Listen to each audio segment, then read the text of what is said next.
Assalamualaikum warahmatullahi wabarakatuh. Perkenalkan, di sini nama saya Dede Rudiansyah. Saya dari kelompok 2 yang akan membahas tentang pokok pentingnya edukasi HIV/AIDS pada anak. Terlebih dahulu izinkan saya memperkenalkan anggota kelompok saya. Pertama itu ada Kang Muhammad Taufik dan saya sendiri Dede Rudiansyah. Selanjutnya itu ada Teh Triari Susilawati, ada Teh Setianingsih, dan terakhir Teh Deviana Yulianti.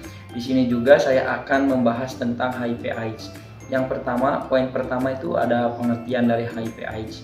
HIV, Human Immunodeficiency Virus, adalah virus yang merusak sistem kekebalan tubuh dengan menginfeksi dan menghancurkan sel CD4.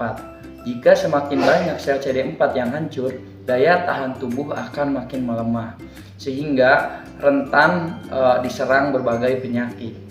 Acquired Immunodeficiency Syndrome atau disingkat sebagai AIDS adalah kondisi tahap akhir dari infeksi Human Immunodeficiency Virus (HIV) jika seseorang memiliki HIV positif dan tidak diobati, maka kondisi akan cepat memburuk dan akan menjadi penyakit AIDS, di mana sistem kekebalan tubuh ini terganggu sehingga berhenti bekerja. Itu teman-teman. Terus di sini juga ada sistem kekebalan tubuh tidak mampu lagi melindungi seseorang dari berbagai penyakit dan infeksi.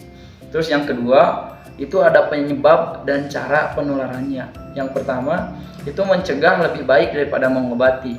Itu kata-kata yang sering diucapkan gitu ya teman-teman. Terus virus HIV juga itu mudah menyebar melalui hal-hal di bawah ini. Yang poin pertama itu ada berhubungan seksual dengan penderita HIV positif tanpa pelindung. Yang kedua itu beresiko tinggi pada orang yang memiliki partner seksual yang banyak gitu, atau berganti-ganti pasangan. Yang ketiga itu ada transfusi darah yang terkontaminasi. Yang keempat itu menggunakan jarum suntik yang terkontaminasi atau bersama-sama. Yang kelima itu penggunaan pernak-pernik yang tidak aman.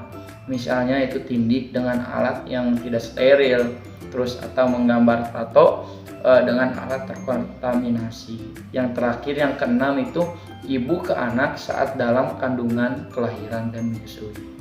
Untuk tanda dan gejala dari penyakit HIV/AIDS itu sendiri, yang pertama ada demam secara terus-menerus, yang kedua itu ada kelelahan, yang ketiga ada diare, yang keempat itu ada berat badan yang menurun, yang kelima pembengkakan di kelenjar getah bening seperti di leher atau pangkal paha, yang keenam itu sakit atau sulit dalam menelan, yang ketujuh itu sering mengalami sariawan atau sariawan yang tak kunjung sembuh, yang kedelapan ada sakit kepala. Nah, walaupun HIV/AIDS ini sangat berbahaya dan menular, kita tidak boleh mengucilkan si penderita, dan si penderita juga masih bisa beraktivitas sebagaimana orang normal seperti umumnya, karena HIV/AIDS itu tidak akan menular melalui orang ketika bersalaman atau tinggal serumah, makan bersama, menggunakan piring atau gelas yang sama, maupun melalui gigitan nyamuk. Yang selanjutnya yaitu pencegahan. Yang pertama, penggunaan kondom dengan benar dan konsisten saat berhubungan seksual yang dengan penuh risiko. Yang kedua, setia dengan pasangan, hindari bergonta-ganti partner. Yang ketiga, bagi tenaga medis, gunakan pelindung diri saat menolong pasien, contohnya menggunakan sarung tangan. Yang keempat, minum obat ARV segera setelah berhubungan ketika diketahui bahwa pasangan positif HIV atau seorang tenaga medis yang terluka oleh alat-alat medis yang dicurigai terkontaminasi.